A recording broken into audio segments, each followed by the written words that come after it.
describe the sessions in two ways. One is a mirror.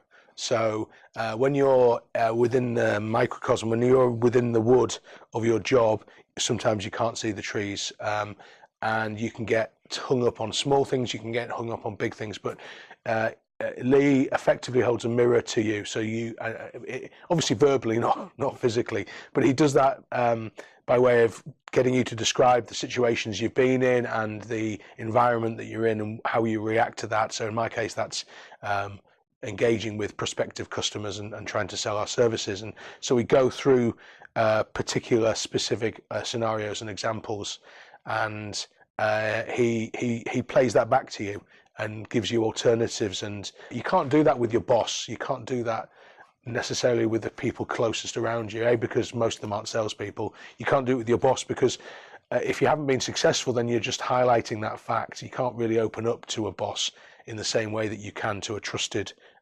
partner like Lee.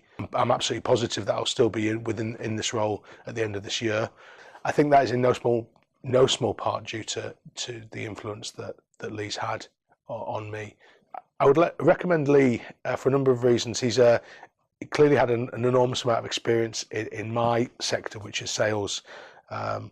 He's a very measured person. He's a very deliberate person. He thinks about everything that you say to him and a good response back. I make a lot of notes in the meeting. He doesn't necessarily, although sometimes he does. And we have a whole bunch of action points that result from the meeting that we can review. I'll email him. I may even speak to him between sessions, and we can then review them and grade their success or otherwise, and think of alternatives. So I would absolutely recommend Lee because of that approach, that consultative approach that he gives you every time you sit down with him.